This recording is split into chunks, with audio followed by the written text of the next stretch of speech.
great pleasure in welcoming Dennis Maga.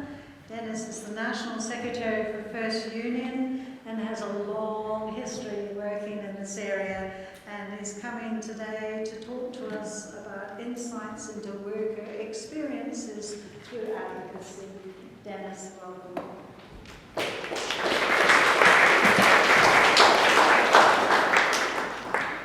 Kia ora tātou, no Philippines wako tupuna, ke tamake makoro aho e noho ana, ke First Union aho e mahi ana, ko Dennis Maga toko ingoa, norara, tēnā koto katoa. I have to deep breath because I'm really nervous. But however, I'm really positive about what I'm saying today, but I shouldn't be saying the word positive because every time I say that, coming from Auckland, people are quite allergic to you. So I have to change the narrative from now on, okay? Now, so I came from First Union. We are the second biggest private sector union in the country. We have 30,000 members from transport, logistics, manufacturing, retail, and the banking sector. Okay. Now, in 2012, we initiated to form the union network of migrants because of the migrant workers' exploitation. And we also formed our FONO because of the REC exploitation as well. Okay. Now, every time I attend meetings, I always hear that exploitation is happening in your own community, in your own backyard. And I'm sorry to say this, but some businesses are saying that we are not part of it. We are not part of that exploitation as well. How many times I heard that? Yes, exploitation exists in different sectors in this country. I've seen that in the maritime industry, horticulture, hospitality, construction, aged care. We can actually hear a lot of those reports, and there are many researchers in this room who can attest about different examples. But however, we have to elevate the discourse. It's not simply an exploitation. And that's the reason why, in this discussion, I would like to elevate the discourse by discussing what is the role of New Zealand in the age of modern-day slavery, especially in the supply chain. The next slide that I would like to discuss is the case of Top Glove. I don't know if ever you heard this company. That's the rubbing gloves that you use because of the COVID-19. And I'm sure the US Embassy is very familiar with that company. Am I right? Yes, because they played a good role in exposing this company. Now, Top Glove is a big rubber glove company. They have 19,000 employees in Malaysia, and most of their employees are coming from Nepali, Bangladeshi, Myanmar, aside from the local workers. And if everybody would like to work for Top Glove, the way they operate is that you need actually to be indebted between 1,500 to 5,000 US dollars with 10 times interest rates to pay for that. So there is a debt bandage. At the early stage of recruitment, they take away your passport. Okay, why do they take away your passport? Simple, because you have to work 14 to 16 hours a day. In the employment agreement, it says that you have to work 48 hours a week, but on top of that, they work for extra 40 hours. And you cannot say no to them because otherwise there will be repercussion. In fact, there is now a case of remediation against the employer, including the recruitment company. Okay. Now, we reported the case of Top Glove to the Minister of Health because we found out that some of them can be found in the shelves in this country. Yeah. And we also learned that in other countries, they started stopping them because of that exploitative practice. The US Customs Border Protection stopped them. However, what is really disturbing is that despite of the US work against this company recorded a profit of 2,030% in 12 months because of the pandemic, okay? Top Glove actually is producer of 25% of the rubbing gloves in this world, eh? And because of these practices, one thing that we are also conscious about is the health and safety practices. We also found out that this overtime work caused a lot of COVID infection in top glove facilities in Malaysia. There was a record of 6,000 workers' infection positive to COVID-19.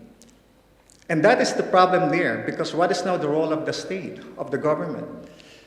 And now we are seeing this company operating and selling this kind of rubbing gloves.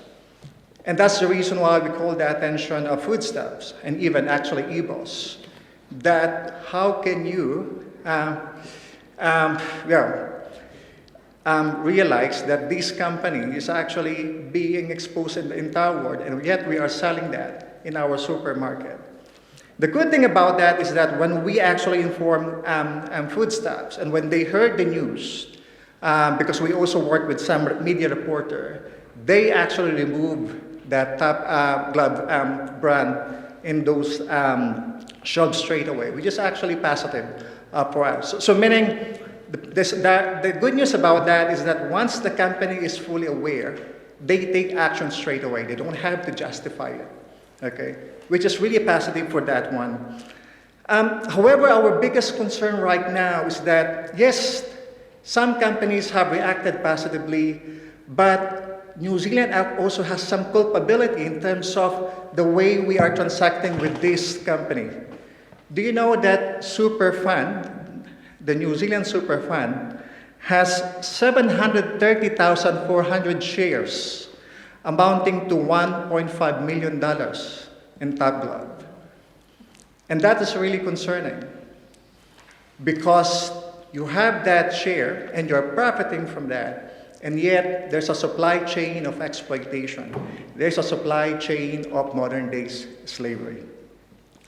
Now, what we would like to emphasize here are the following.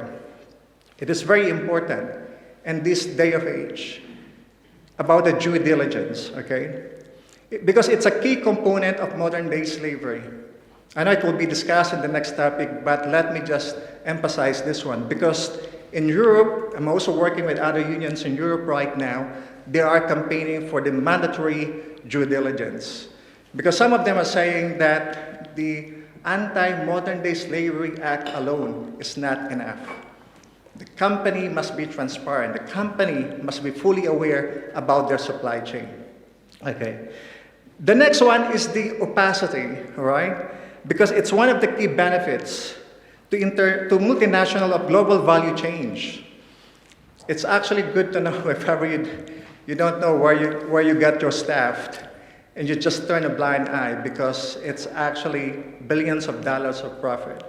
And that is actually shameful if ever that will be the reaction of those companies, okay? And that's the reason why commercial privilege and due diligence, there's always a contradiction between the two, opposing actually interests. So that's going to be a concern if ever we actually introduce an anti-modern day slavery act in New Zealand. Are we going to implement a mandatory due diligence? Or is we're just going to be having a slogan that in New Zealand there is an anti-modern day slavery act, so we can actually take in the box?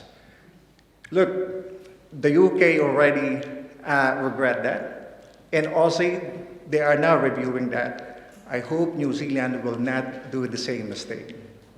Okay.